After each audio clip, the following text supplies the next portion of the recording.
kembali dengan kalian bersama Kak Masta.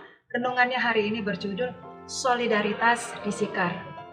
Seorang pelajar sedang berdiri di halaman sekolah. Tiba-tiba ada bus yang menyeruduk menabraknya. Teman-teman yang melihatnya lalu menolong dia, membawanya ke rumah sakit dan memberitahu kepada orang tua pelajar tersebut. Kemudian mereka mengumpulkan dana untuk menolong pengobatan dari temannya yang sedang naas itu. Dan mereka pun pergi kantor polisi, meminta kepada pihak berwajib untuk menghukum supir tadi. Lalu mereka meminta kepada pihak sekolah untuk membuat pagar agar pelajar terlindungi dari kendaraan yang ugal-ugalan yang lewat dari depan sekolah mereka. Adik-adik, apa yang dilakukan oleh teman-teman pelajaran naas itu adalah sebuah tindakan solidaritas.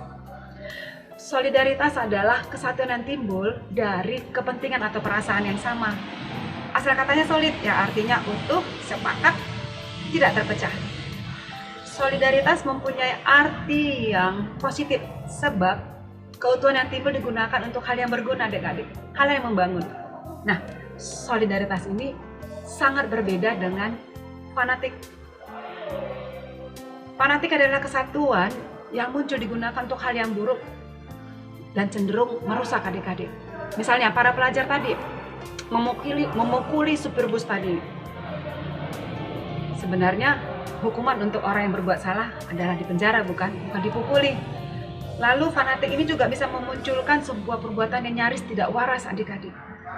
Sudah supirnya dipukuli, busnya juga dipukuli. Ketiadaan akal sehat itu, adik-adik, mudah diperbuat oleh orang-orang yang fanatik. Mereka melakukan perbuatan yang tidak proporsional, sehingga akhirnya melakukan hal-hal yang sebetulnya yang tidak masuk akal atau tidak waras. Adik-adik,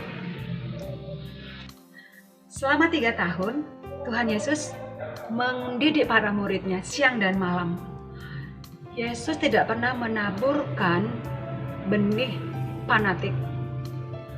Yang ditaburkan Yesus adalah benih solidaritas. Bahkan benih solidaritas yang bukan yang biasa, tetapi yang luar biasa, yaitu solidaritas yang luas dan inklusif.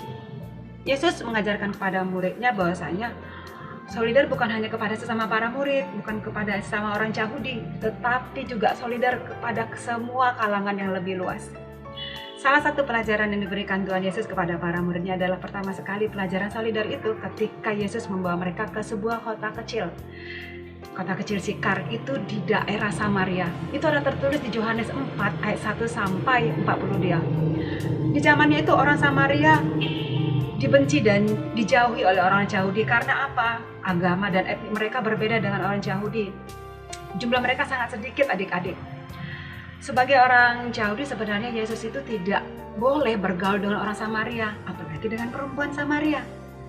Berkunjung ke rumah orang Samaria, bahkan makan dari piring orang serta minum dari cawan orang Samaria itu adalah haram bagi orang Yahudi. Akan tetapi apa yang diperbuat Yesus? Dia sengaja mengajak para muridnya yang ke-12 muridnya itu untuk singgah dan menginap di rumah orang Samaria selama 2 hari. Dengan demikian Yesus mau mengajarkan kepada para muridnya untuk solidar dengan golongan masyarakat yang minoritas yang dibenci dan disisihkan oleh orang lain.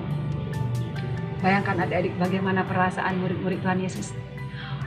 Mereka tidak mengerti mengapa Yesus mau singgah di kota Sikar yang penduduknya adalah semua orang Samaria. Mereka tercengang ketika Yesus duduk dengan santai dan makan di rumah orang Samaria ini.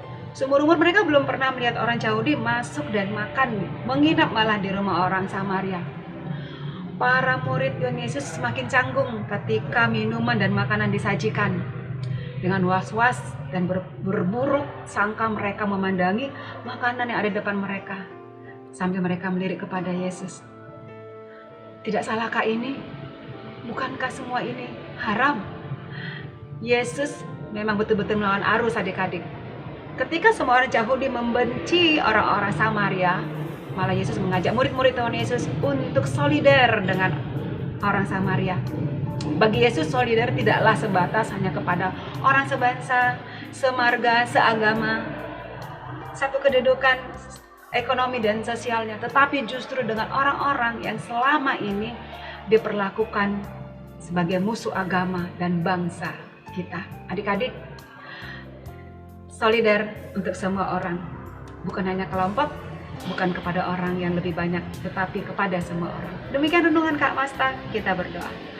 Tuhan Yesus, ajarilah kami untuk solider untuk semua orang tanpa memilih-milih siapapun mereka. Amin. Yesus berkati. Shalom.